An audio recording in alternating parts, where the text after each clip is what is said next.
गतपाठे एते विषयाः पठिताः। एतस्मिन्, एतस्यां, तस्याम्, एतस्मिन्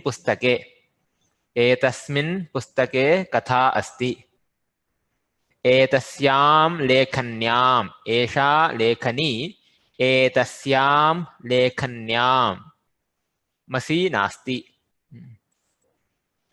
एतम्, एषः बालकः एतं बालकं वदतु। एषा उमा एताम् उमां वदतु। कदा, कदा उत्तिष्ठति, पञ्चवादने, सप्तवादने, कदा। तः गृहतः कार्यालयं गच्छति। तः गृहतः। इतः ततः कुतः। वृक्षात्, वृक्षात् फलं पतति। रमायाः, नद्याः, नद्याः जलम् आनयति। शीघ्रं मन्दम्, अश्वः शीघ्रं गच्छति इत्यादि। कथं, कथं गच्छति, शीघ्रं गच्छति, मन्दं गच्छति। अपेक्षया, अपेक्षया शीघ्रं गच्छति, अपेक्षया। उच्चैः नीचैः। आर्थम्, अध्ययनार्थं शालां गच्छामि, अध्ययनार्थम्। अग्रे गृहिणी अस्ति, भिक्षुकः अस्ति। गृहिणी भिक्षुकाय भिक्षां यच्छति अथवा ददाति। गृहिणी भिक्षुकाय, भिक्षुकः भिक्षुकाय, भिक्षुकाय भिक्षां ददाति। कर्णः इन्द्रः, कर्णः इन्द्राय, इन्द्रः इन्द्राय, कर्णः इन्द्राय कवचकुण्डलं यच्छति अथवा ददाति। इन्द्रः इन्द्राय, इन्द्राय ददाति, भिक्षुकाय ददाति। A question, sir. Sir, the word cha that we use, is it always used after the two things that we want to join, or it can't be used in between? Because here it says kavacham kundalam cha. Can it also be kavacham cha kundalam? Generally at the end, not generally in the middle. Yeah, at the end. Okay, thanks. Okay, yeah.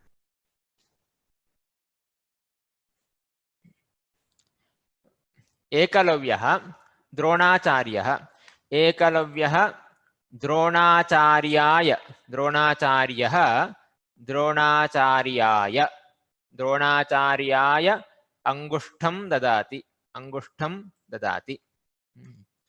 शिष्यः आचार्यः, शिष्यः आचार्याय गुरुदक्षिणां ददाति। आचार्यः आचार्याय, बालकः बालकाय, छात्रः छात्राय, रमेशः रमेशाय।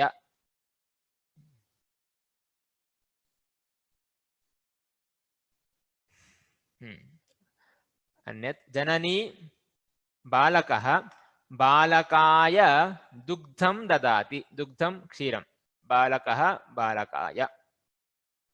अग्रजः अनुजा, अनुजा अनुजायै, अग्रजः अनुजायै वस्त्रं ददाति। बालकः बालकाय, अनुजा अनुजायै, उमा उमायै, रमा रमायै।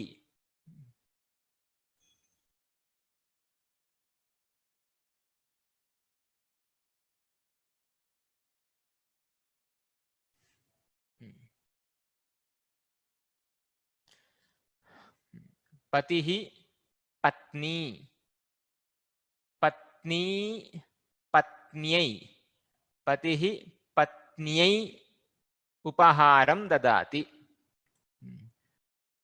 पत्न्यै जनकः पुत्री जनकः पुत्र्यै धनं ददाति पुत्र्यै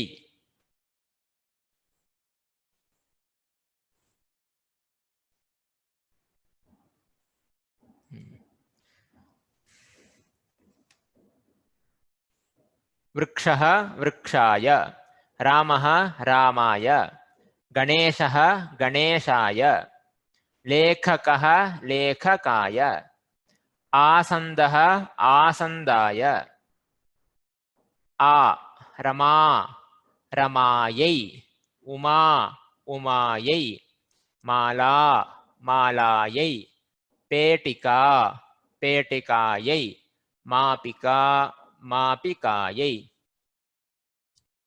ई नदी नद्यै गौरी गौर्यै लेखनी लेखन्यै अंकनी अंकन्यै. Sir, one question, sir. What is the form for patihi, sir? The same form. That I won't answer now. Later we can see. Otherwise you can search in the kosha because there is different form.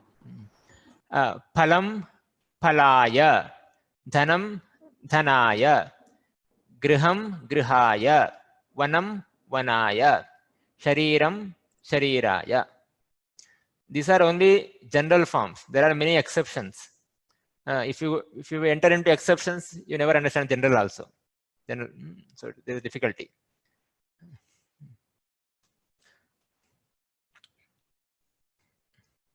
Okay, अस्तु. वाक्यं कुर्वन्तु. जननी पुत्रः जननी पुत्राय मोदकं यच्छति अथवा जननी पुत्राय मोदकं ददाति. समानः अर्थः.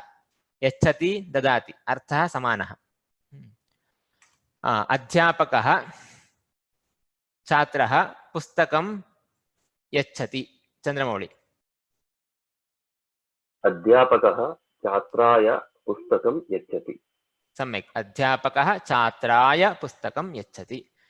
भक्तः सूर्यः अर्घ्यं यच्छति. सुरभि. भक्तः सूर्याय अर्घ्यं यच्छति. सम्यक्. भक्तः सूर्याय अर्घ्यं यच्छति. अर्चकः देवः पुष्पं यच्छति. राजेश. अनम्यूट. अर्चकः देवाय पुष्पं यच्छति. सम्यक्. अर्चकः देवाय पुष्पं यच्छति. पूजकः भक्तः प्रसादं यच्छति. कमलराजन्. पूजकः भक्ताय प्रसादं यच्छति. सम्यक्.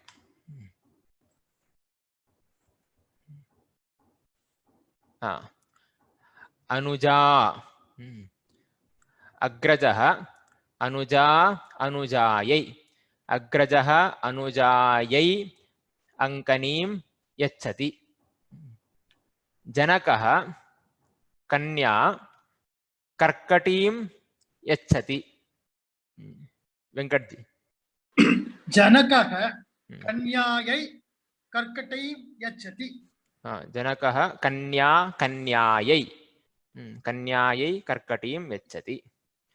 बालकः पाचिका वेल्लनी वेल्लनीं यच्छति. चन्द्रमौळि. बालकः पाचिकायै वेलनीं यच्छति. वेल्लनीं यच्छति. भिक्षुकः छात्रा लेखनीं यच्छति. सतीश.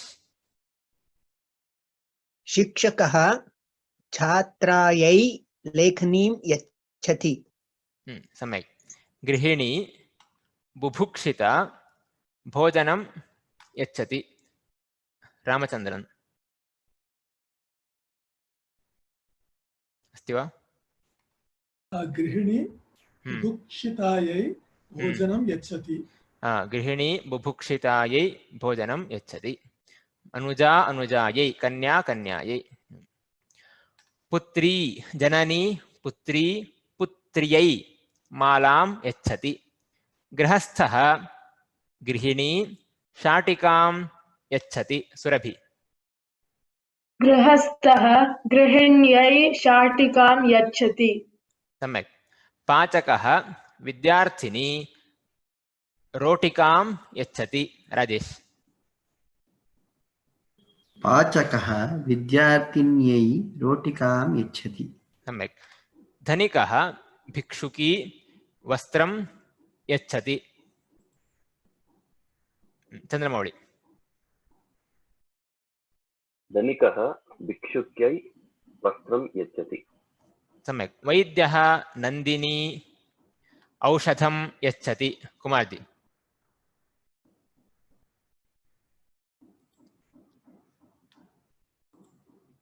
वैद्यः नन्दिन्यै औषधं यच्छति। वैद्यः नन्दिन्यै औषधं यच्छति।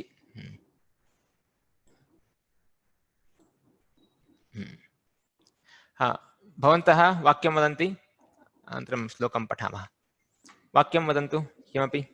यच्छति ददाति। अहं यच्छामि। अहं ददामि।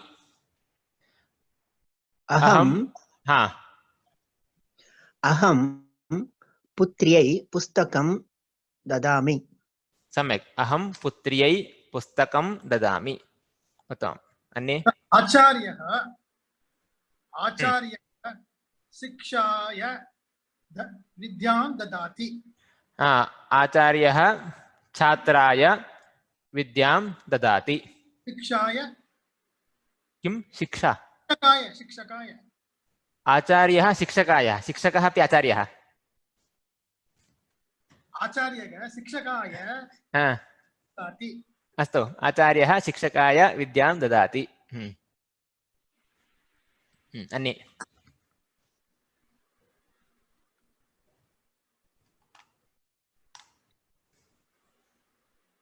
अन्ये वदन्तु वाक्यं।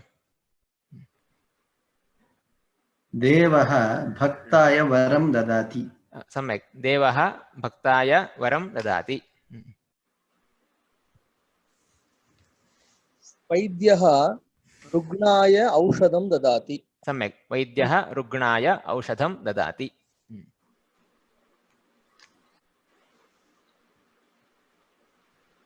मन्त्रिणः धनं ददाति।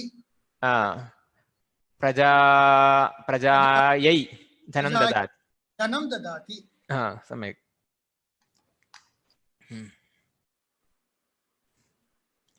अन्ये के? सुरभि वदतु। अहं बालकाय मिष्टान्नं ददामि। अहं पालकाय मिष्टान्नं ददामि। सम्यक्। अहम् अम्बायै शाटिकां ददामि। अहम् अम्बायै शाटिकां ददामि। उत्तमम्।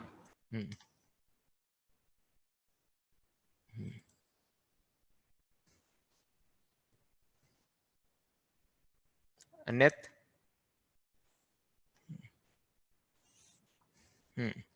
अस्तु। श्लोकः पठामि। विद्याविवादाय धनं मदाय शक्तिः परेषां परिपीडनाय खलस्य साधोर्विपरीतमेतत् ज्ञानाय दानाय च रक्षणाय। विवादाय मदाय परिपीडनाय ज्ञानाय दानाय रक्षणाय। विद्या खलस्य। खलः दुष्टः। खलः दुष्टः। विद्या खलस्य विद्या किमर्थं भवति? विवादाय। दुष्टस्य समीपे विद्या अस्ति, किं करोति? विवादं करोति अन्यैः सह। खलस्य विद्या विवादाय। खलस्य धनं मदाय। अहङ्कारः। दुष्टस्य समीपे धनमस्ति मदः अहङ्कारः भवति खलस्य धनं मदाय खलस्य खलस्य शक्तिः परेषां परिपीडनाय परेषां पीडनाय शक्तिः भवति दुष्टस्य साधोः उत्तमजनस्य विपरीतम् एतत् विपरीतं भवति कथं विद्या साधोः विद्या ज्ञानाय साधोः विद्या ज्ञानाय साधोः धनं दानाय मदाय न साधोः धनं दानाय साधोः शक्तिः रक्षणाय पीडनाय न भवति रक्षणाय एवं खलस्य साधोः विपरीतमस्ति खलस्य विद्या विवादाय अस्ति खलस्य धनं मदाय खलस्य शक्तिः पीडनाय साधोः विद्या ज्ञानाय साधोः धनं दानाय साधोः शक्तिः रक्षणाय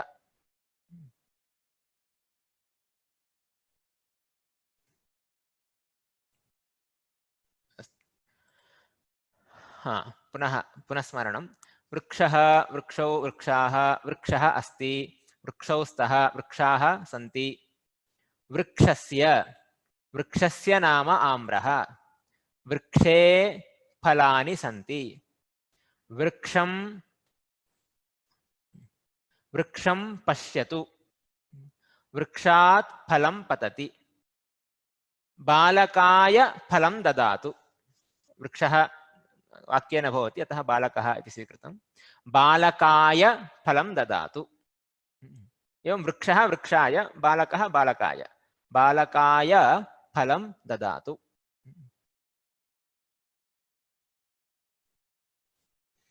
पुस्तकं पुस्तके पुस्तकानि पुस्तकम् अस्ति पुस्तकस्य नाम रामायणं पुस्तके रामस्य कथा अस्ति पुस्तकं पठतु पुस्तकात् लेखनी पतति मित्राय धनं ददातु मित्रं नपुंसकं मित्रं पुस्तकं मित्राय पुस्तकाय मित्राय धनं ददातु द्विचक्रिका एषा द्विचक्रिका द्विचक्रिकायाः निर्मातसंस्था सुजुकी द्विचक्रिकायां पेट्रोल इंधनं नास्ति द्विचक्रिकाम् अत्र स्थापयामि द्विचक्रिकायाः चालकः पतति उमायै द्विचक्रिकां यच्छतु उमायै द्विचक्रिकां यच्छतु गंगानदी एषा गंगानदी गंगानद्याः तीरे देवस्थानानि सन्ति गंगानद्यां स्नानं करोतु गंगानदीं प्रणमामि भक्तः गंगानद्याः आगच्छति गंगानद्यै नमः देवाय नमः गंगानद्यै नमः सूर्याय नमः अस्तु एषः रामः एतस्मै फलं ददातु रामः रामाय एषः एतस्मै फलं ददातु एषा उमा एतस्यै एषा एतस्यै पुस्तकं यच्छतु एतत् मित्रं एतस्मै धनं ददातु समानम् एषः एतस्मै एतत् एतस्मै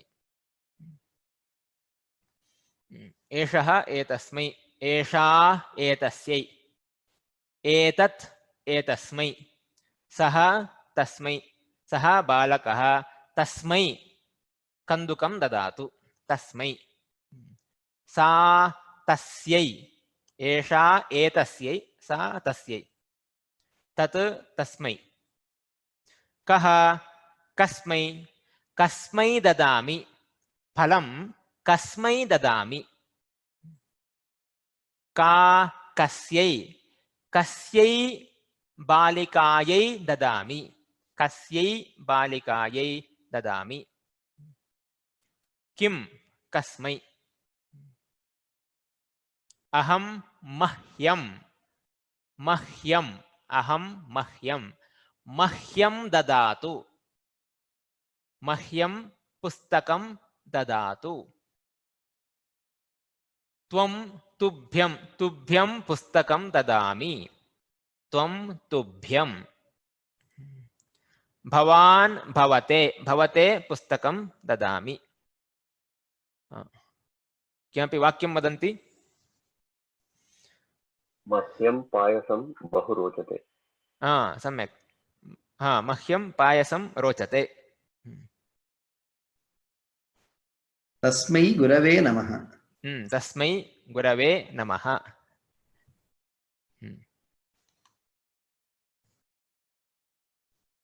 अहं भवते पुस्तकं ददामि सम्यक् अहं भवते पुस्तकं ददामि अन्ये कस्मै पुस्तकं दातव्यम् कस्मै पुस्तकं ददामि सम्यक्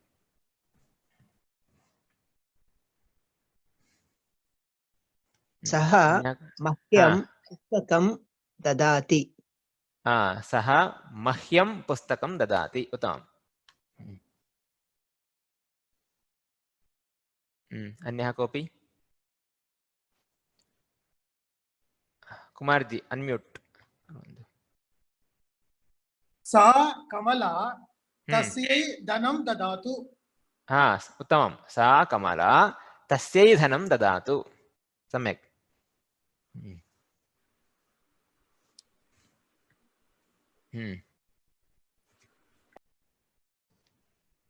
अन्यः कोऽपि वदति अस्तु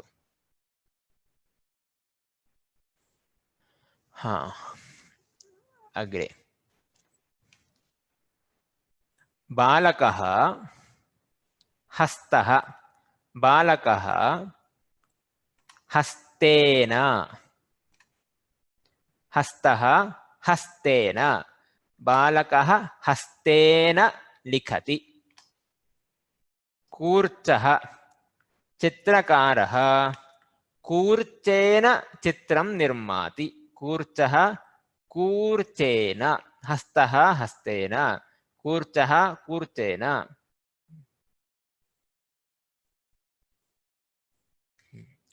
वृद्धा दण्डेन दण्डः दण्डेन दण्डेन कुक्कुरं ताडयति कुक्कुर दण्डेन कुक्कुरं ताडयति बालकः चमसः चमसेन बालकः चमसेन खादति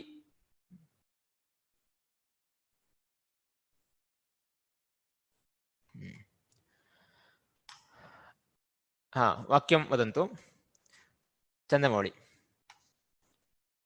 बालकः हस्तेन खादति बालकः हस्तेन खादति सम्यक् कुमारजी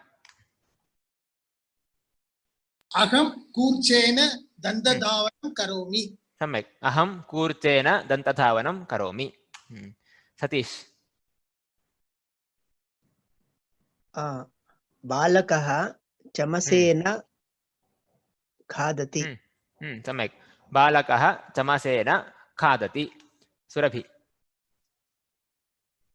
बालकः चषकेन पिबति बालकः चषकेण चषकेण पिबति ष अस्ति अतः चषकेण बालकः चषकेन पिबति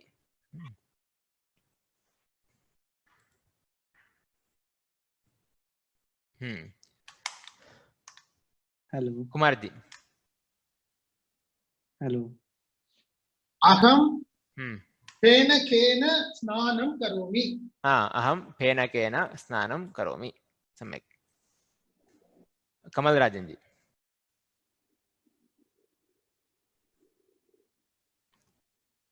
कमलराजन् अस्ति वा अस्ति अस्ति वाहनं बालिका उपनेत्रेण पश्यति हा सम्यक् बालिका उपनेत्रेण पश्यति नेत्रेण त्र अस्ति अतः न सम्यक् राजेश बालिका कन्दुकेन क्रीडति सम्यक् बालिका कन्दुकेन क्रीडति अन्यः कः अस्ति कुन्तल जी अनम्यूट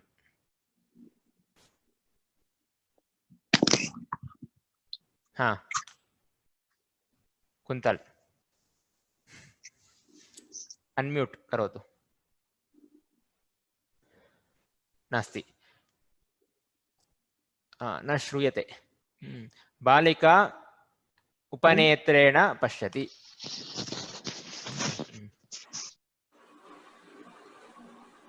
द्विचक्रिका to speak done speaking द्विचक्रिका द्विचक्रिकया द्विचक्रिका द्विचक्रिकया महिला द्विचक्रिकया गच्छति द्विचक्रिकया गच्छति कुमार जी अग्रे अनम्यूट महिला पेटिकया आनयति सम्यक् महिला पेटिकया आनयति सुरभि महिला मापिकया मापयति उत्तमं महिला मापिकया मापयति चंद्रमौळि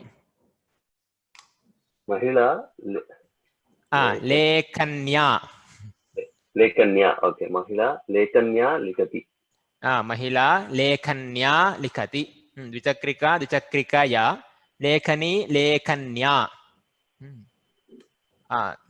दर्वी सतीश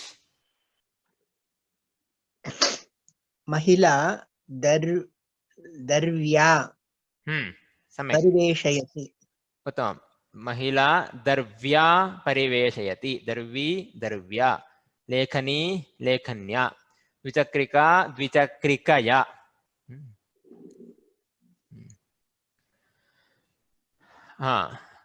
सुधाखण्डः वाक्यं कुर्वन्तु सुधाखण्डेन लिखामि अहं सुधाखण्डेन लिखामि एवं हेलो वदतु अहं सुधाखण्डेन लिखामि अन्यत् वदतु हस्तः अङ्कनी वर्णलेखनी अहं वर्णलेखन्या चित्रं पूरयामि सम्यक् अहं वर्णलेखन्या चित्रं पूरयामि अन्ये अहम् अङ्कन्या लिखामि अहम् अङ्कन्या लिखामि सम्यक् अहं कूर्चेन लिखामि अहं कूर्चेन लिखामि कमलराजन् अहं हस्तेन खादामि उत्तमम् अहं हस्तेन खादामि सुरभि छात्रा सुधाखण्डेन लिखति छात्रा सुधाखण्डेन लिखति सम्यक्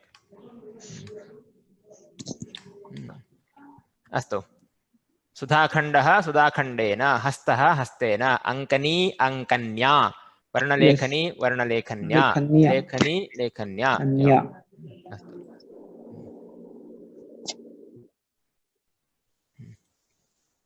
एकं प्रश्नमस्तु पृच्छतु प्रीवियस् एक्चुअली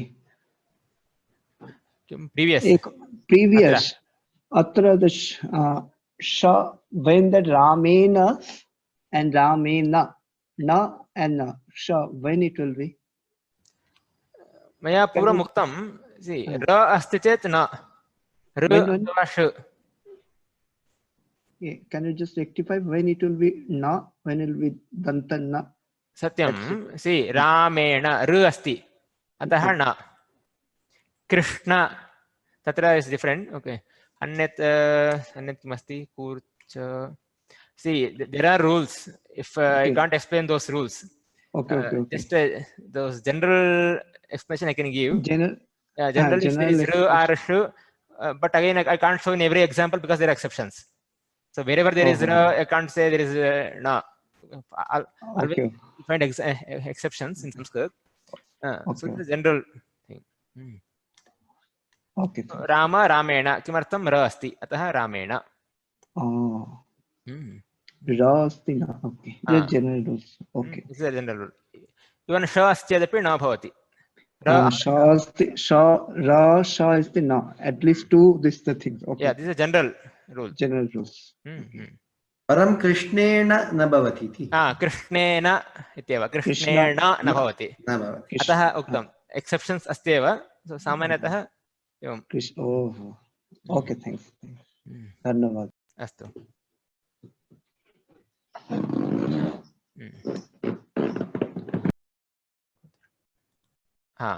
इदं बालकः द्विचक्रिकया गच्छति बालकः द्विचक्रिकया गच्छति वैदेशिकाः विमानं भारतं द्रष्टुम् आगच्छन्ति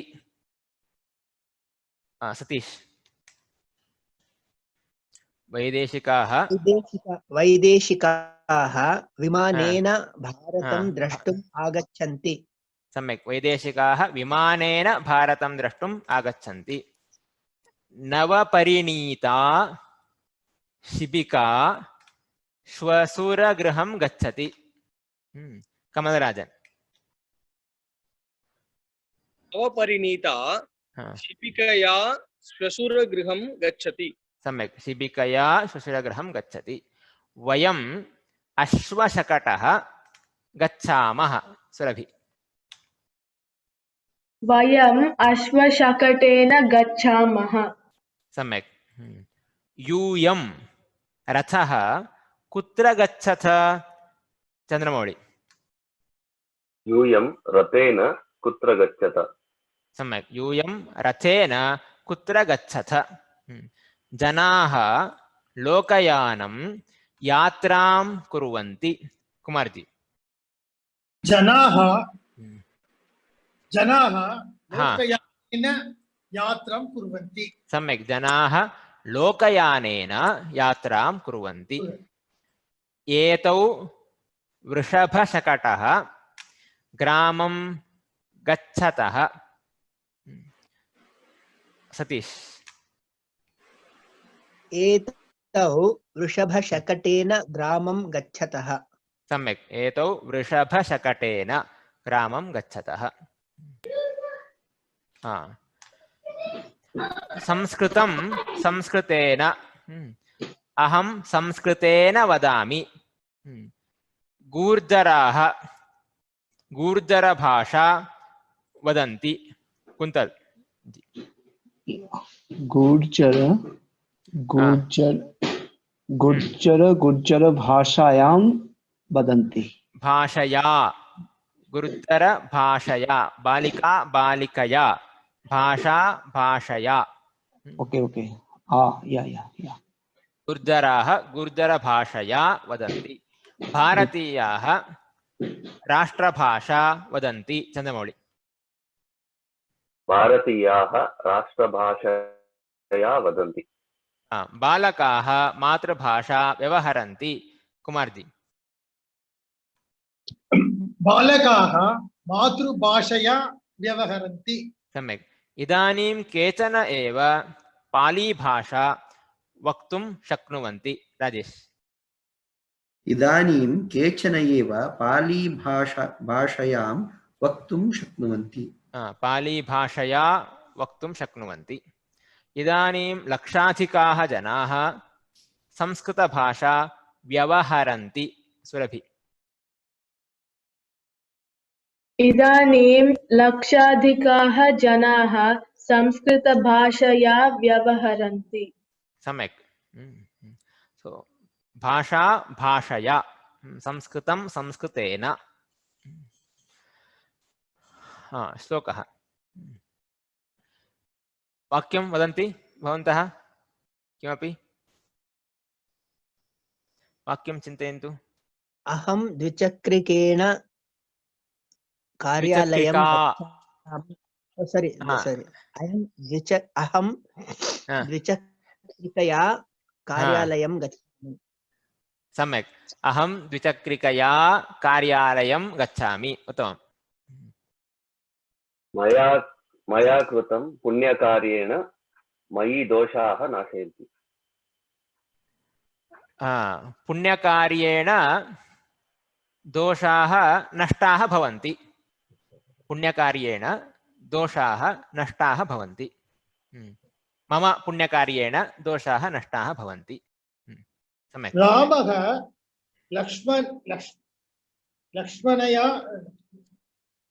रामः लक्ष्मणेन सह गच्छति सः इदानीं मास्तु लक्ष्मणेन सह डिफरेंट यूसेज दैट्स वाक्यं सम्यक् अस्ति अहं चषकेन जलं पिबामि उत्तमम् अहं चषकेन जलं पिबामि सम्यक् दानेन स्वर्गं प्राप्नोति पुनः कर्णः दानेन स्वर्गं प्राप्नोति सम्यक् कर्णः दानेन स्वर्गं प्राप्नोति अन्ये सः अंकन्या चित्रं लिखति अंकन्या चित्रं लिखति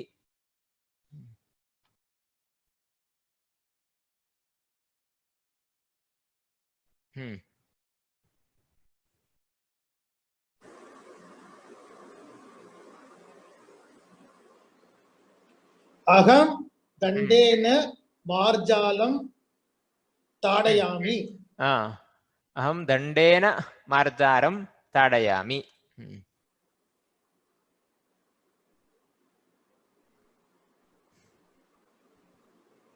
अस्तु अन्यत् किमपि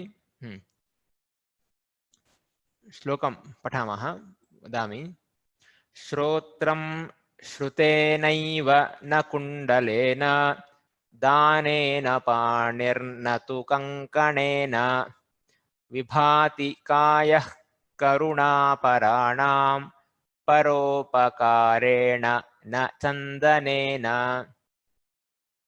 श्रुतेन एव श्रुतेनैव सन्धि अस्ति अत्र श्रुतेन इति श्रोत्रं श्रुतेन कुण्डलेन दानेन कंकणेन परोपकारेण चन्दनेन श्रोत्रं श्रोत्र इयर् श्रोत्रं श्रुतेन श्रुतम् अध्ययनं ज्ञानं श्रोत्रं श्रुतेन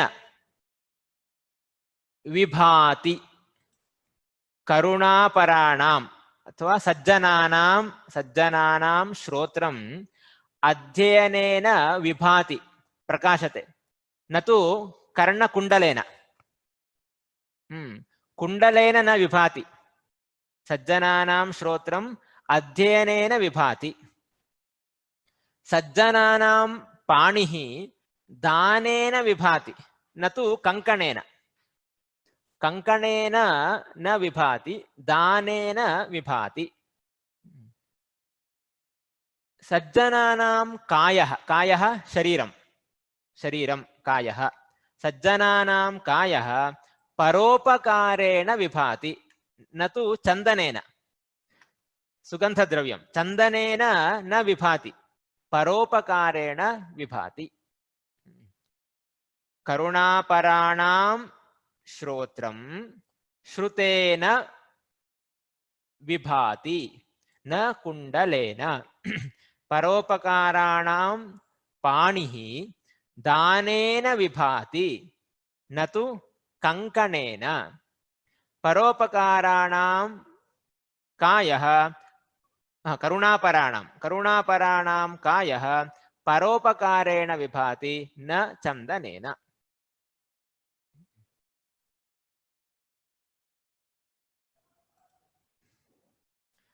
अन्यः कश्चन श्लोकः दुर्जनः परिहर्तव्यः विद्यया अलङ्कृतोऽपि सन् मणिना भूषितः सर्पः किं स नास्ति भयङ्करः विद्या विद्यया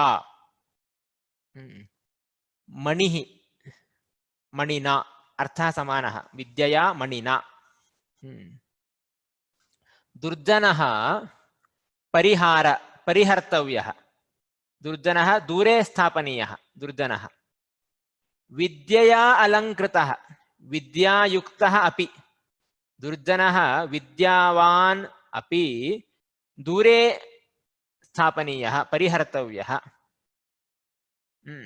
उदाहरणं ददाति सर्पः मणिना भूषितः सर्पः मणिना भूषितः किं भयङ्करः नास्ति सर्पः भयङ्करः एव भयं करोति एव मणिना भूषितः अपि सर्पः भयं करोति एवं दुर्जनः विद्यावान् चेदपि सः दुष्टः एव अतः सर्वदा परिहरणीयः अस्तु अर्थः ज्ञायते विद्यया अलङ्कृतः अपि दुर्जनः परिहर्तव्यः मणिना भूषितः सर्पः किं भयङ्करः नास्ति अस्ति एव अस्ति भयङ्करः अस्ति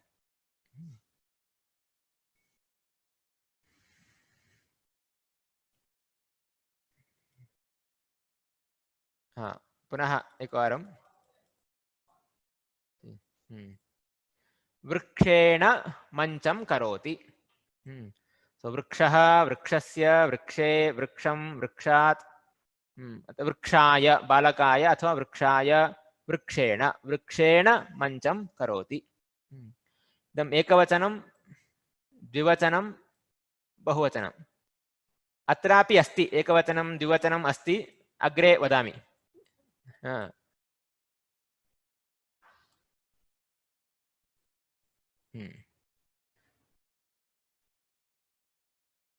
पुस्तकं धनेन गृहं क्रीणाति धनं धनेन पुस्तकं पुस्तकस्य पुस्तके पुनः पुस्तकं पुस्तकं पठतु पुस्तकात् पुस्तकाय पुस्तकेन द्विचक्रिका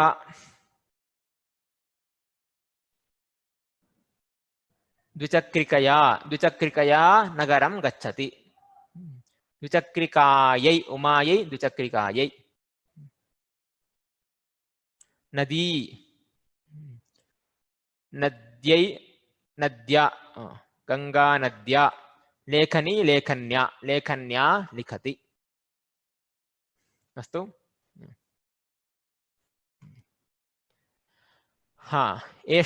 एषः दक्षिणहस्तः एतेन एषः एतेन एतेन लिखामि एषा लेखनी एतया कथां लिखति एतया लेखन्या एतया कथां लिखति एतत् यानम् एतेन यानेन उमा गच्छति एतेन यानेन उमा गच्छति एषः एतेन एषा एतया एतत् एतेन सः तेन सा तया तत् तेन कः केन केन यानेन गच्छति केन यानेन गच्छति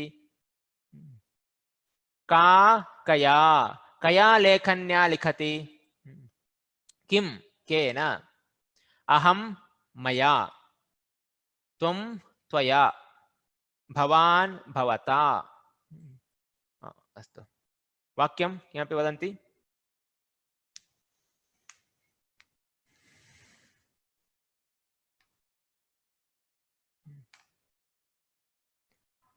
तेन एतेन तया एतया तेन विना तृणमपि न चलति प्रसिद्धं वाक्यं प्रसिद्धं तेन विना तृणमपि न चलति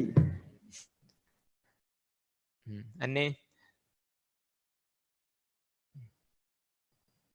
तत् किं पुस्तकं केन केन कया एतेन तादृशं वाक्यं किं मास्तु अहम् एतेन फलेन रसायनं करोमि. सम्यक्. अहम् एतेन फलेन रसायनं करोमि. उत्तमम्. रसायनं करोमि. सम्यक्. अन्ये सुरभि वदतु.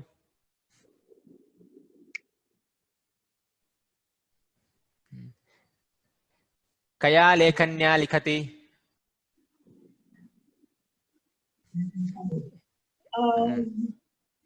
एतया लेखन्या लिखामि. वदतु. अन्म्यूट् अस्ति वा? अन्ये वदन्तु.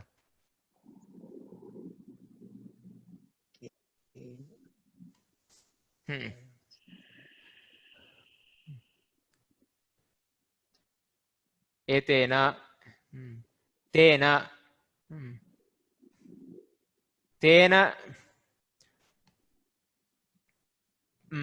तेन यन्त्रेण कार्यं करोति. तेन यन्त्रेण कार्यं करोतु. केन स्यूतेन आनयति?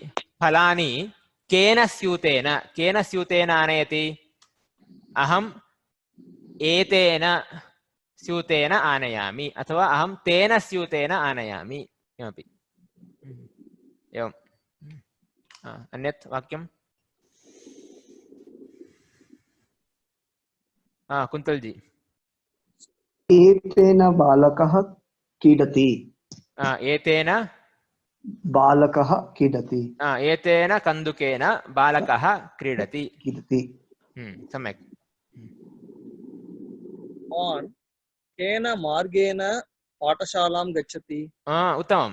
केन मार्गेण पाठशालां गच्छति. सम्यक्. त्वं मया पुस्तकं ददातु. ददातु. सो त्वं मह्यं पुस्तकं ददातु. बालकाय मह्यं पुस्तकं ददातु.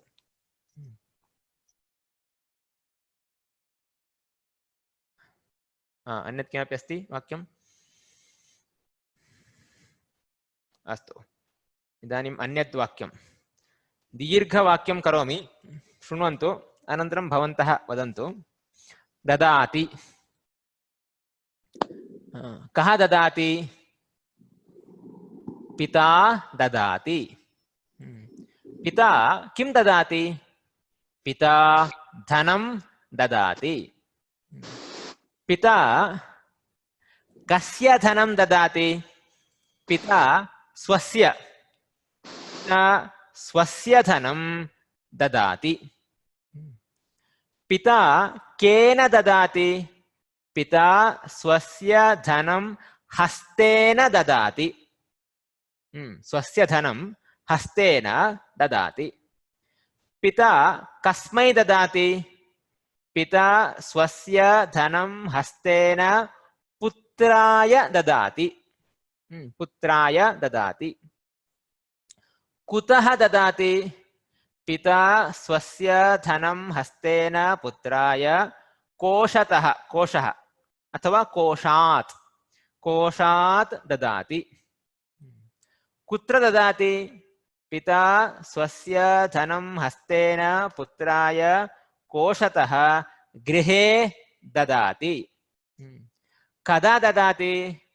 पिता स्वस्य धनं हस्तेन पुत्राय कोशतः गृहे प्रातःकाले ददाति. किमर्थं ददाति? पिता स्वस्य धनं हस्तेन पुत्राय कोशतः गृहे प्रातःकाले क्रयणार्थं, फलक्रयणार्थं, शाकक्रयणार्थं ददाति. सर्वमस्ति अत्र. पिता धनं स्वस्य हस्तेन पुत्राय कोशात् गृहे प्रातःकाले क्रयणार्थं सर्वं. इदानीं कः करोति? एतादृशं वाक्यं पश्यामः. कः प्रयत्नं करोति? सर्वं भवेत्. प्रश्नं चिन्तयन्तु, वाक्यं योजयन्तु. एकमेकं पदं योजयन्तु. प्रश्नं चिन्तयन्तु, एकं पदं योजयन्तु.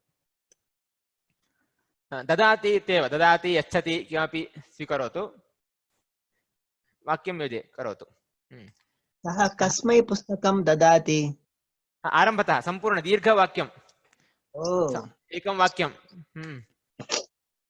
सः ददाति हा तथा अग्रे सः किं ददाति सः पुस्तकं ददाति सः कस्य पुस्तकं ददाति सः स्वस्य पुस्तकं ददाति सः स्वस्य पुस्तकं हस्तेन ददाति सः स्वस्य पुस्तकं हस्तेन मित्राय ददाति सः स्वस्य पुस्तकं हस्तेन मित्राय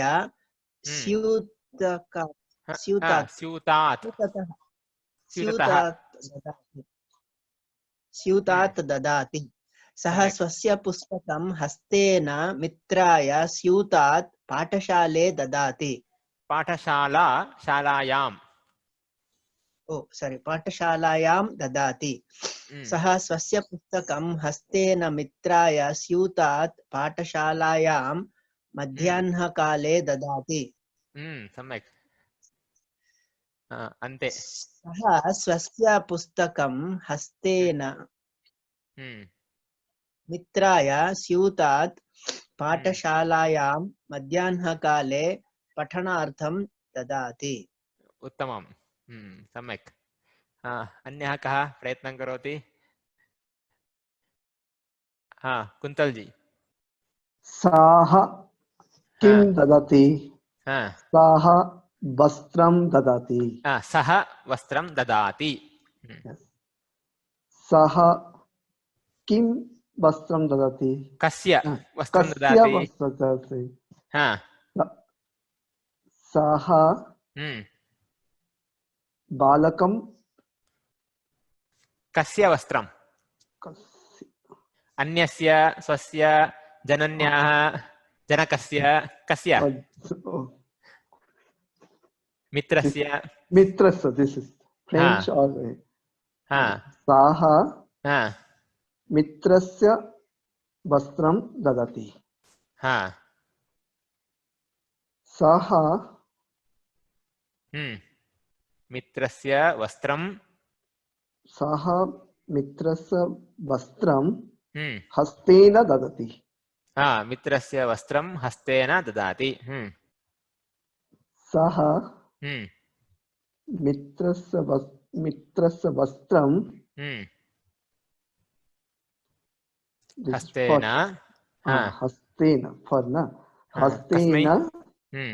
हस्तेन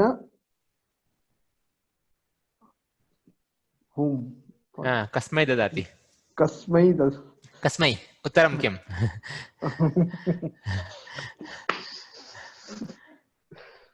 कस्मै बालकाय ददाति बालकाय ददाति ओके एवं सः वस्त्रं सः मित्रस्य वस्त्रं हस्तेन बालकाय कस्मै बालकाय ददाति कुतः ददाति कस्मात् ददाति कुतः गृहाय गृहात् गृहताय ददाति गृहतः ददाति सम्यक् अस्ति सम्यक् अस्ति सः मित्रस्य वस्त्रं हस्तेन बालकाय गृहात् ददाति कुत्र ददाति कुतः ददाति गृहात् ददाति कुत्र गृहे ददाति शालायां ददाति कुत्र ददाति सः वस्त्रं मित्रस्य वस्त्रं हस्तेन बालकाय गृहात् please help. Grihat कुत्र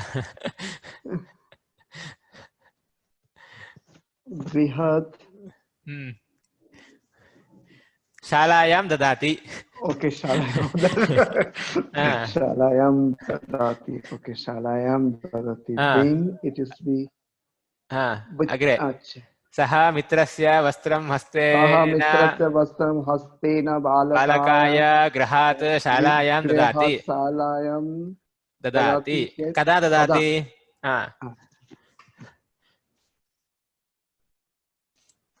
प्रातःकाले ददाति प्रातःकाले अस्ति अन्यस्मिन् काले भवतु okay this is प्रातःकाले अत्रैव अस्ति दशवादने ददाति दशवादने ददाति उत्तमं सः मित्रस्य वस्त्रं हस्तेन बालकाय गृहात् शालायां दशवादने ददाति किमर्थं ददाति प्रयोजनकार्थं प्रयोजनं किम्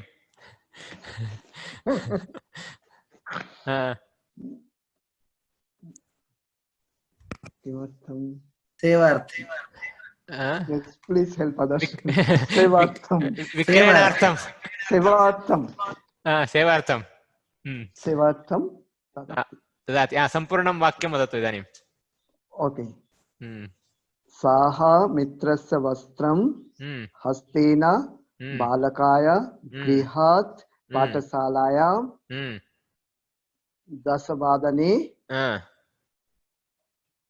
दशवादने सेवार्थं ददाति सम्यक् अन्यः धन्यवादः आचार्यः वदति आचार्यः प्रवचनं वदति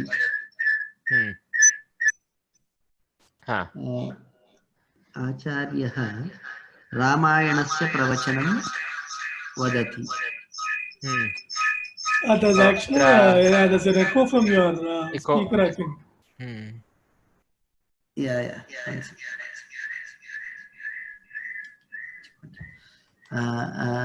आचार्यः रामायणस्य प्रवचनं मुखेन वदति आचार्यः रामायणस्य प्रवचनं मुखेन शिष्याय वदति आचार्यः रामायणस्य प्रवचनं मुखेन शिष्याय ग्रन्थतः वदति आचार्यः रामायणस्य प्रवचनं मुखेन शिष्याय ग्रन्थतः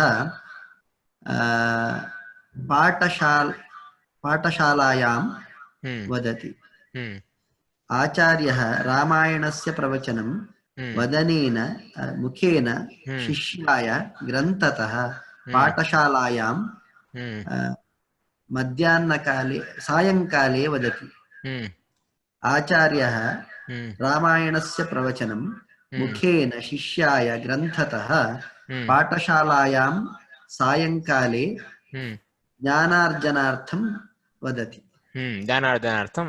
सम्यक् अन्यः कुमारजी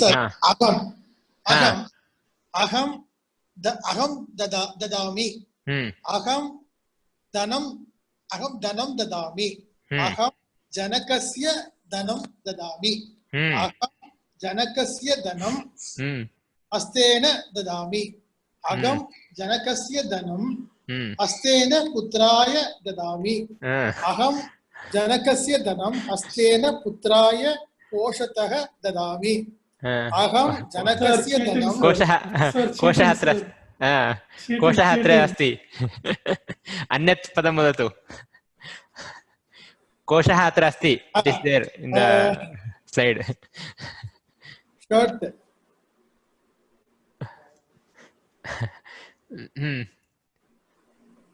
तिजौर्याः पेटिका अहं जनकस्य धनं हस्तेन पुत्राय पेटिकायाः ददामि पेटिकायाः ददामि अहं जनकस्य धनं पुत्रेण हस्तेन पुत्राय पेटिकायाः गृहे मास्तु पुनः कार्यालये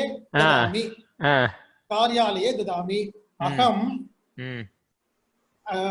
जनकस्य धनं हस्तेन पुत्राय पेटिकायां कार्यालये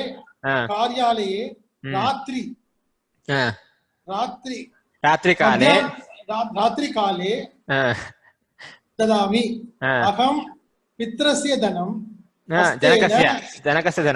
जनकस्य धनं हस्तेन पुत्राय पेटिकायाः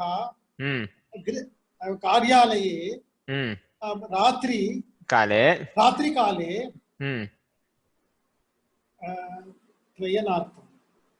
क्रयणार्थम् अन्यत्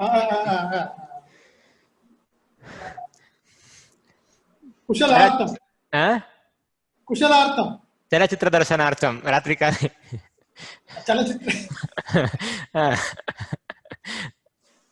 वदतु किमपि चलचित्रदर्शनार्थं ददामि सम्पूर्णं वदतु इदानीम् अहं जनकस्य धनं हस्तेन पुत्राय पेटिकायाः कार्यालये रात्रिकाले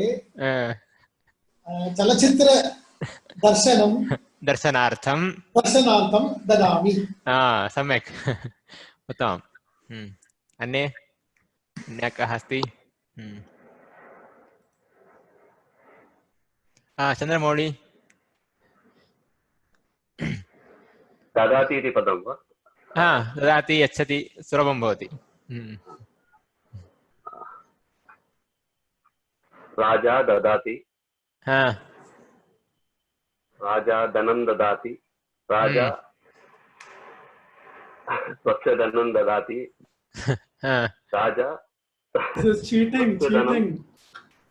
धनं मास्तु अन्यत् ददातु धनमस्ति पुस्तकमपि राजा पुस्तकं ददाति अस्तु राजा पुस्तकं न ददाति आचार्यः ददाति आचार्यः पुस्तकं ददाति आचार्यः अन्यस्य पुस्तकं ददाति आचार्यः अन्यस्य पुस्तकं हस्तेन ददाति आचार्यः अन्यस्य पुस्तकं हस्तेन छात्राय ददाति आचार्यः अन्यस्य पुस्तकं हस्तेन छात्राय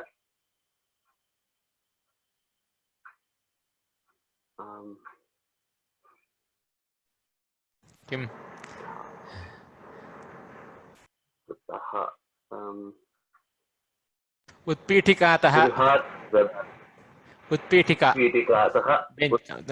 उत्पीठिकातः ददाति आचार्य अन्यस्य पुस्तकं हस्तेन छात्राय उत्पीठिकातः पाठशालायां ददाति आचार्यः अन्यस्य पुस्तकं हस्तेन छात्राय उत्पीठिकातः पाठशालायां दशवादने ददाति अन्तिमम् आचार्यः अन्यस्य पुस्तकं हस्तेन छात्राय उत्पीठिकातः पाठशालायां दशवादने पठनार्थं ददाति सम्यक् उत्तमं सुरभि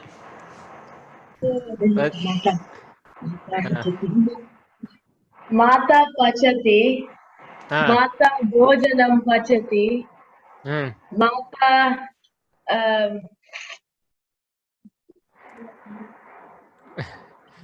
कस्य सम्यक् स्वस्य भोजनं माता शाकं पचति स्वस्य अथवा किञ्चित् कष्टं पचति मध्याह्नस्य भोजनं पचति मध्याह्नस्य भोजनं प्रातःकालस्य मध्याह्नस्य भोजनं पचति माता मध्याह्नस्य भोजनं पचति माता मध्याह्नस्य भोजनं हस्तेन पचति माता मध्याह्नस्य भोजनं हस्तेन पुत्र्यै सर्वाय पचति सर्वेभ्यः अन्यः अन्येभ्यः डिफरेंट सर्वाय भवतु सर्वस्मै पचति तस्मै एतस्मै सर्वस्मै माता मध्याह्नस्य भोजनं हस्तेन सर्वस्मै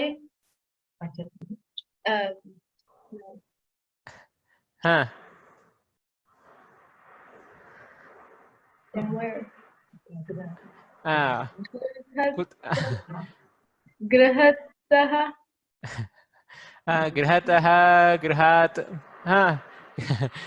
कष्टं किञ्चित् पाकशालातः पाकशालायां पचति पाकशालातः न पचति खलु अस्तु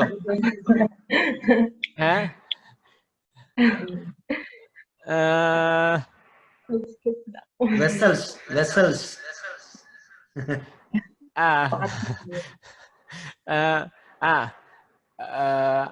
आपणात् आनयति पचति आपणात् आनयति so add one more verb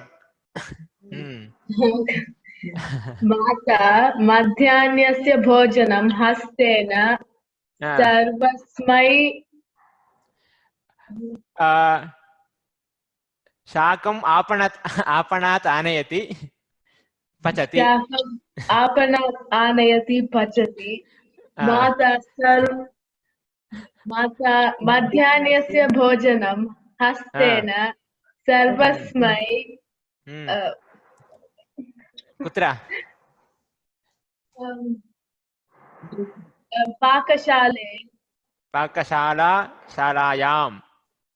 पाकशालायां पचति माता मध्याह्नस्य भोजनं हस्तेन सर्वस्मै पाकशालायाम् अस्तु पाकशालायां कदा मध्याह्नकाले पचति माता मध्याह्नस्य भोजनं हस्तेन सर्वस्मै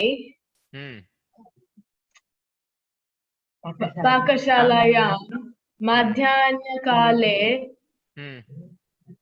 खादार्थं पचति खादनार्थं पचति सम्यक् भोजनार्थम् आपणात् शाकाः आनयति पचति सम्यक् अन्यः कः अस्ति कमलराजन्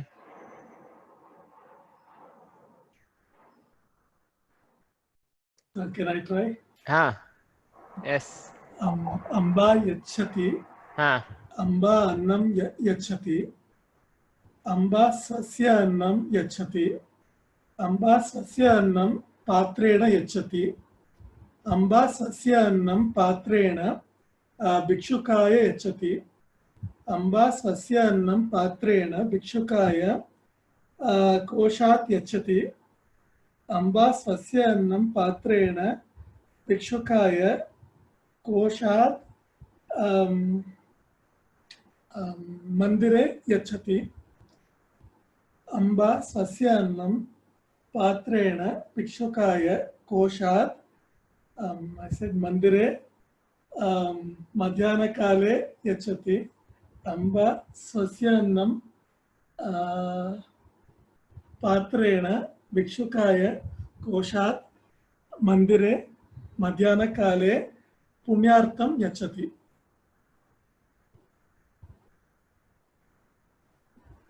Sir, I can't hear you. I'm sorry.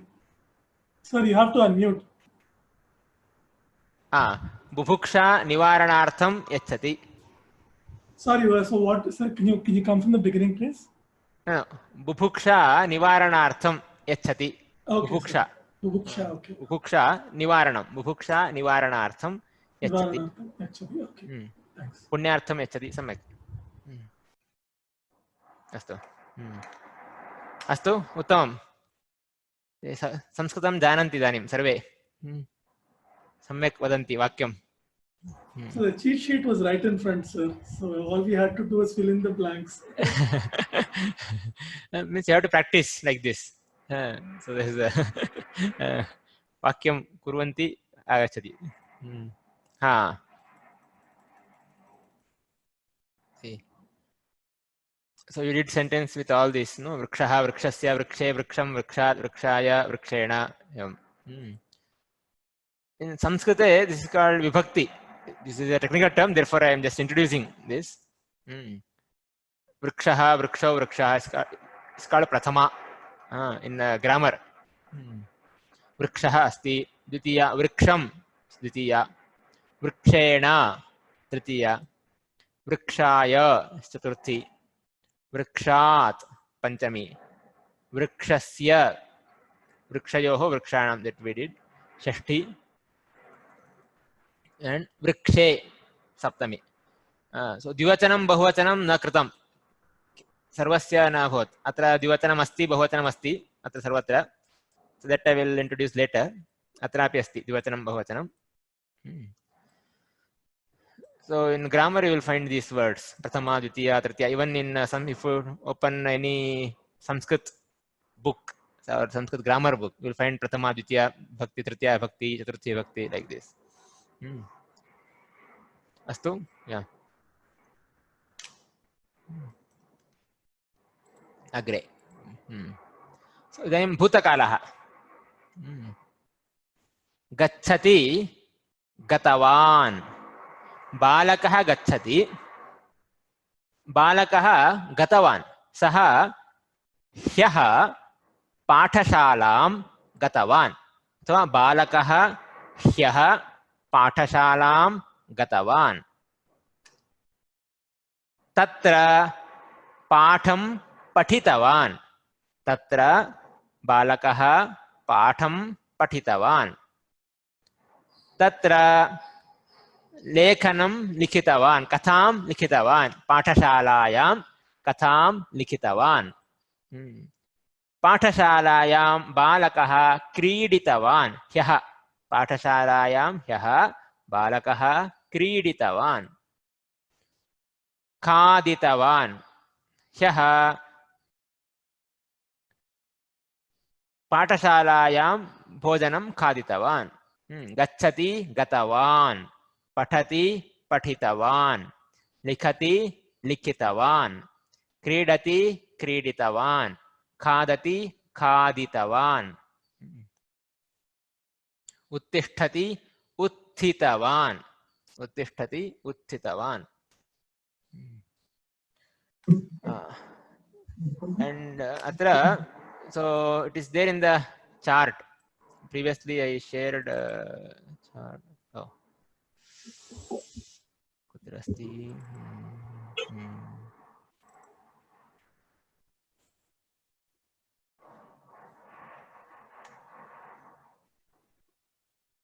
Atra, see, you can see here.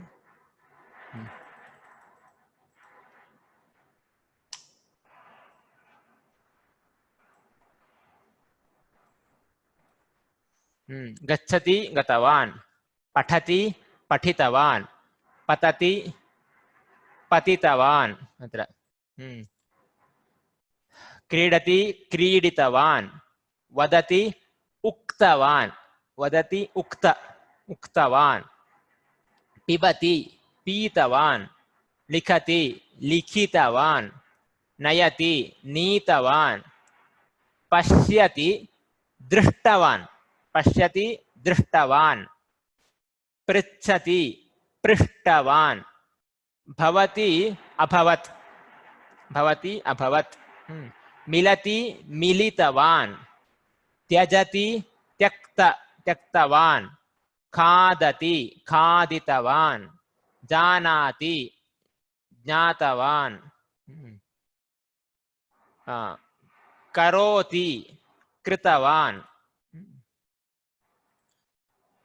शृणोति श्रुतवान् शृणोति श्रु भूतकाले श्रुतवान् शृणोति श्रुतवान् ददाति दत्तवान् प्रेषयति प्रेषितवान् प्रक्षालयति प्रक्षालितवान् उत्तिष्ठति उत्थितवान् उपविशति उपविष्टवान् स्थापयति स्थापितवान् स्मरति स्मृतवान् आगच्छति आगतवान् अस्ति आसीत् कार्यक्रमः ह्यः कार्यक्रमः आसीत् अद्य अस्ति ह्यः आसीत् सूचयति सूचितवान् इच्छति इष्टवान् स्वीकरोति स्वीकृतवान् गृह्णाति गृहीतवान् रोदिति रोदिति रुदितवान् बालकः ह्यः रुदितवान् शक्नोति शक्तवान् आनयति आनीतवान् क्रीणाति क्रीतवान् निन्दति निन्दितवान् आह्वयति आहूत आह्वयति आहूत आहूतवान् अस्तु Prashnam, what's the difference between this one and like akadat like that? वदामि अग्रे एतस्य अनन्तरं तद् वदामि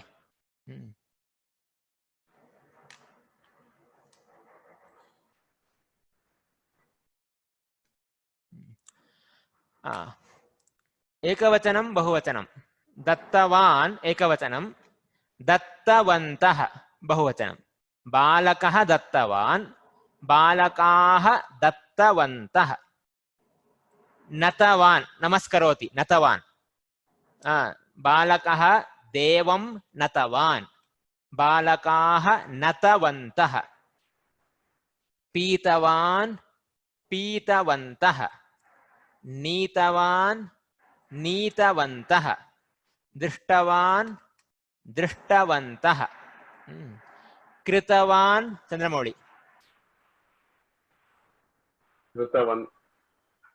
कृतवन्तः उत्थितवान् सुरभि उत्थितवन्तः सम्यक् उत्थितवान् उत्थितवन्तः श्रुतवान् राजेश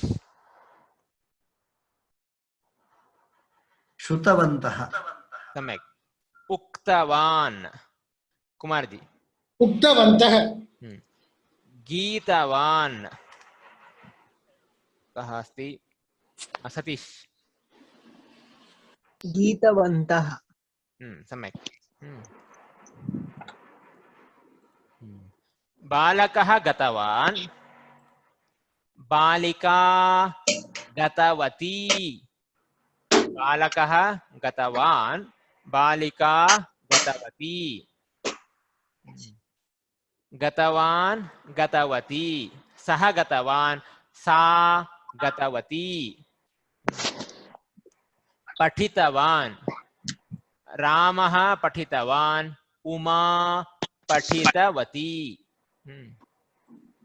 लिखितवान् लिखितवती लता लिखितवती एषा लिखितवती क्रीडितवान् क्रीडितवती खादितवान् खादितवती अस्तु उत्थितवान् उत्थितवती सः उत्थितवान् सा उत्थितवती जननी उत्थितवती बहुवचनं दत्तवती दत्तवत्यः नदी नद्यः लेखनी लेखन्यः दत्तवती दत्तवत्यः समानम् अस्ति दत्तवती दत्तवत्यः नतवती नतवत्यः पीतवती पीतवत्यः नीतवती नीतवत्यः दृष्टवती दृष्टवत्यः कृतवती चंद्रमौळि कृतवती कृतवत्यः सम्यक् उत्थितवती कुमारजी उत्थितवत्यः सम्यक् श्रुतवती सुरभि श्रुतवत्यः उक्तवती राजेश उक्तवत्यः गीतवती कुंतल जी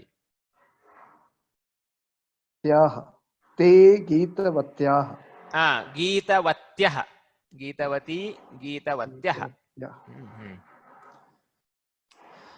सम्यक्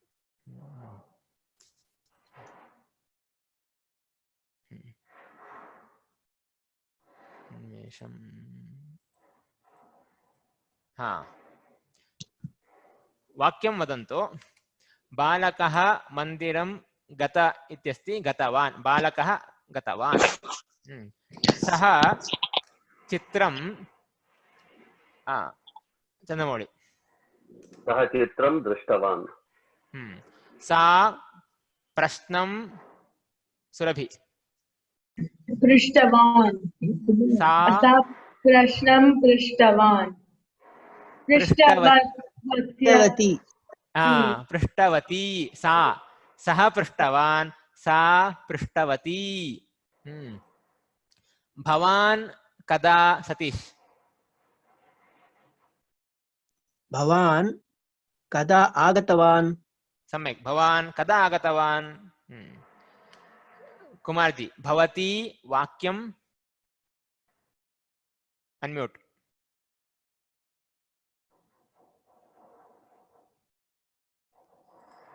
भवती वाक्यम् उक्तवती भवती वाक्यम् उक्तवती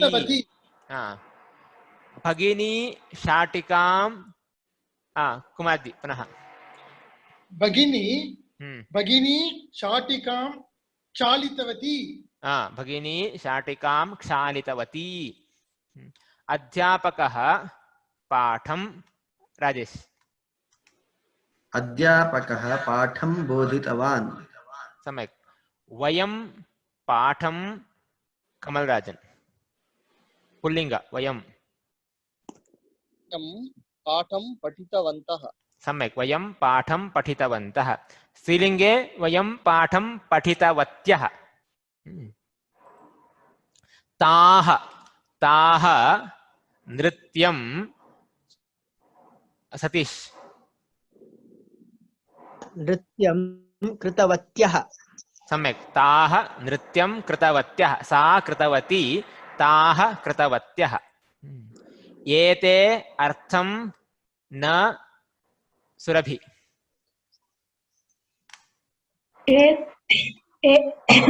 एते अर्थं न ज्ञातवान् एषः एते बहुवचनं एते अर्थं न ज्ञातवन्तः सम्यक् एते अर्थं न ज्ञातवन्तः एषः न ज्ञातवान् एते न ज्ञातवन्तः बालिकाः पत्राणि लिखित चंद्रमौळि बालिकाः पत्राणि लिखितवत्यः उत्तमं बालिकाः पत्राणि लिखितवत्यः ते फलानि राजेश ते फलानि खादितवन्तः सम्यक् गृहिणी धनं कमलराजन्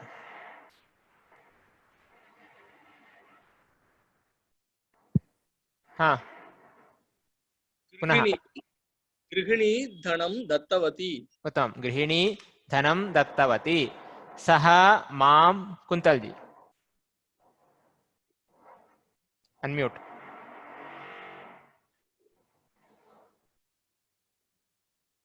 वदतु सः मां स्मितवती सः स्मितवान् सः मां स्मृतवान् सम्यक् सेवकः वस्तूनि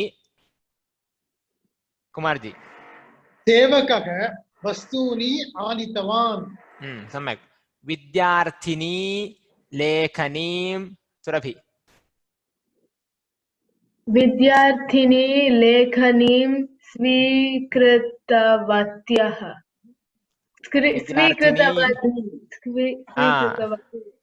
विद्यार्थिनी लेखनीं स्वीकृतवती। विद्यार्थिन्यः स्वीकृतवत्यः। अहं स्त्रीलिङ्गे अस्ति। अहं पुस्तकं राजेश। अहं पुस्तकं स्वीकृतवती। सम्यक्। सा मौनं चन्द्रमौळि। सा मौनम् उपविष्टवती। उत्तमं। भवन्तः कदा उत्थित सतीश। भवन्तः कदा उत्थितवन्तः। सम्यक्। भवन्तः कदा उत्थितवन्तः। वयम् अध्यापकं कमलराजन्। वयम् अध्यापकं सूचितवन्तः।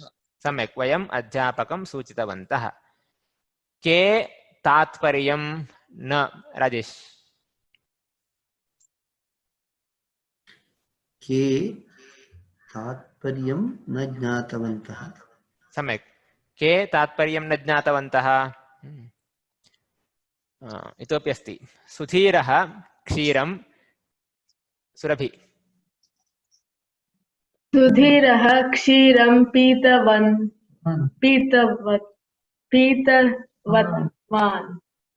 सुधीरः क्षीरं पीतवान्। एकः अस्ति। नलिनी अङ्गणे कूर्दित चन्द्रमौळि। नलिनी अङ्गणे कूर्दितवती। उत्तमं। सा जयं सतीश।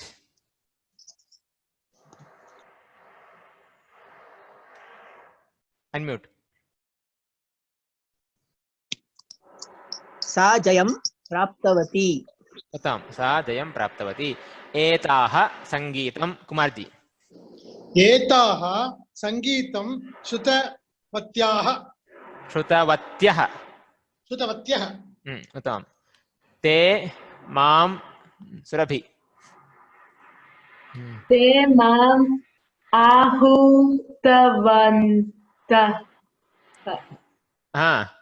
आहूतवन्तः। सम्यक्। ताः वेगेन कुन्तल्जी। वेगेन गतवन्तः। गतवन्त्यः। ताः वेगेन गतवन्तः। गतवत्यः। सा गतवती। ताः गतवत्यः। पुल्लिङ्ग गतवत्यः। तरुणाः उच्चैः कमलराजन्। तरुणाः उच्चैः हसितवन्तः। सम्यक्। पाचिका शाकं सुरभि। पाचिका शाकं कर्तितवती। उत्तमं। ग्राहकः शाकं सतीश। ग्राहकः शाकं क्रीतवान्। सम्यक्। कृपणः धनं चन्द्रमौळि। गणितवान्। कृपणः धनं गणितवान्। चालकः यानं कुन्तल्जी। अनम्यूट। यानं चालितवान्। चालकः यानं चालितवान्। सम्यक्। ह्यः नन्दिनी राजेश। ह्यः नन्दिनी मिलितवती। उत्तमं। बालकाः सम्यक् कुमारजी। बालकाः सम्यक् क्रीडितवन्तः। के कोलाहलं सुरभि। के कोलाहलं कृतवन्तः। सम्यक्। के कोलाहलं कृतवन्तः। कः के। ताः परिवेषणं चन्द्रमौळि। ताः परिवेषणं कृतवत्यः।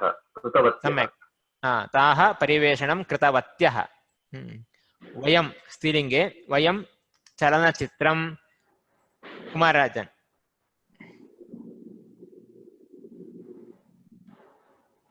वयं चलनचित्रं दृष्टवत्यः वयं चलनचित्रं दृष्टवत्यः ते पुस्तकं कमलराजन् ते पुस्तकं स्थापितवन्तः सम्यक् अध्यापकाः कार्याणि सतीश अध्यापकाः कार्याणि सूचितवन्तः उत्तमम् अहं स्त्रीलिङ्गे विषयं कुन्तल्जी अहं विषयं ज्ञातवती अहं विषयं ज्ञातवती सम्यक् ते पानीयं सुरभि ते पानीयं पीतवत्यः